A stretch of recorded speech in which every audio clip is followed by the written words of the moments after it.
Question গুপ্ত ৰাজবংশৰ সমুদ্ৰগুপ্তৰ সমসাময়িক বৰ্মন ৰাজবংশৰ ৰজাজনৰ নাম কি?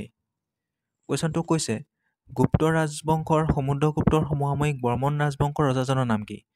এনচাৰ হ'ব পুষ্য বৰ্মন। নেক্সট কুৱেশ্যন অসমৰ কোনখন ঠাইত 12 চহৰীয়া ভাওনা উদযাপন কৰা হয়? এনচাৰ হ'ব জামুগুৰি ঘাটত। অসমৰ জামুগুৰি ঘাট নামৰ ঠাইত 12 চহৰীয়া ভাওনা উদযাপন কৰা হয়। নেক্সট কুৱেশ্যন আলাবৈ যুদ্ধ কেতিয়া সংঘটিত হৈছিল? এনচাৰ হ'ব 5 আগষ্ট 1669 1669 চনত আলাবৈ যুদ্ধ সংঘটিত হৈছিল। এতিয়া the battle of Alaboi was fought between the Ahom kingdom and Mughal empire 5 August 1669 5 August 1669 চনত আহোম আৰু মোগলৰ মাজত আলাবৈ যুদ্ধ সংঘটিত হৈছিল। The result was a Mughal victory আৰু তাত মোগলসকলে জয়ী হৈছিল। But Ram Singh next move was to open negotiation for peace. The Assamese also' were tired of war and hostilities were suspended for a time. Next question Sahitya Akademi বঁটা লাভ কৰা প্ৰথম অসমীয়া কবিতা পুথিখন কোনখন? এনচাৰ হ'ব বনফুল যতীন্দ্ৰনাথ দুৱৰা। বনফুল কবিতা পুথিখনে সাহিত্য অকাডেমি বঁটা লাভ কৰিবলৈ সক্ষম হৈছে।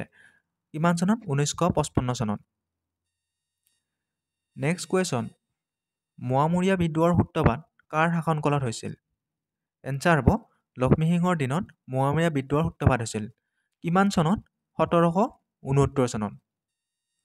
নেক্সট কুৱেশ্যন অসমৰ প্ৰথম মুছলমান আক্ৰমণকাৰী কোন আছিল? এনচাৰ হ'ব মহম্মদ বিন বখতিয়াৰ খিলজী। কিমান চনত? 1206 চনত। নেক্সট কুৱেশ্যন কোনজন আহোম স্বৰ্গদেৱে উমানন্দ মন্দিৰ নিৰ্মাণ কৰিছিল? এনচাৰ হ'ব গদাধৰ সিংহই 1794 চনত উমানন্দ মন্দিৰ নিৰ্মাণ কৰিছিল। নেক্সট কুৱেশ্যন কামৰূপৰ মদন কামদেৱ মন্দিৰটো কোন ৰাজবংশৰ ৰাজত্বকালত নিৰ্মাণ কৰা হৈছিল? এনচাৰ হ'ব পাল বংশীয় ৰাজত্বৰ সময়ত কামৰূপৰ মদন কামদেৱ মন্দিৰটো নিৰ্মাণ কৰা হৈছিল। নেক্সট কুৱেশ্যন চুতীয়া ৰাজ্যৰ প্ৰথম ৰাজধানী কি আছিল? এনচাৰ হ'ব স্বৰ্ণগিৰি। আৰু স্বৰ্ণগিৰিক এতিয়া কি নামেৰে জনা যায়? শদিয়া।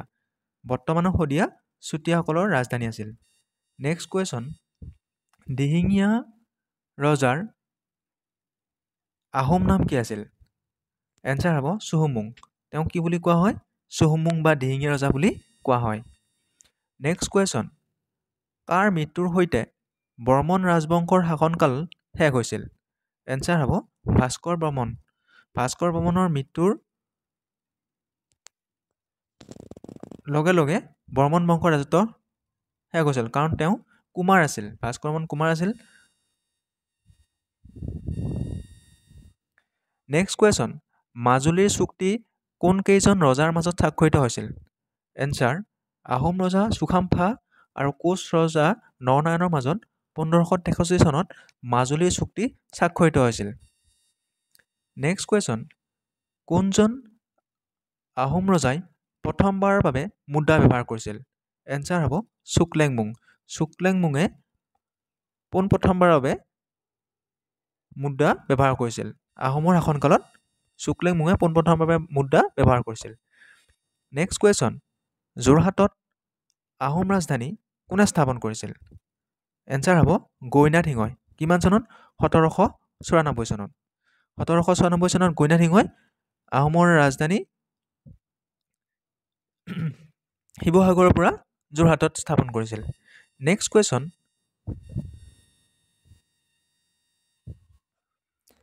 কুৱেশ্যন বিদেশী ভাষাৰ চলচ্চিত্ৰৰ শিতানত অস্কাৰৰ বাবে মনোনীত হোৱা প্ৰথম অসমীয়া ছবি কোনখন? এনচাৰ হ'ব ভিলেজ ৰকষ্টাৰ।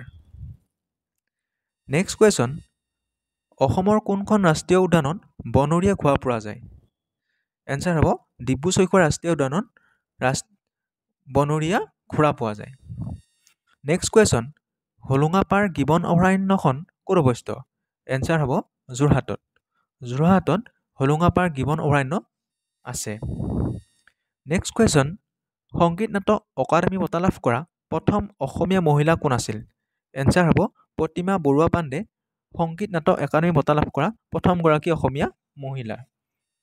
নেক্সট কুৱেশ্যন, মুছলমানসকল অসমলৈ আহোঁতে আহোমসকলৰ ৰাজধানী কোনখন আছিল বা ক'ত আছিল? এনচাৰ হ'ব গড়গাঁও।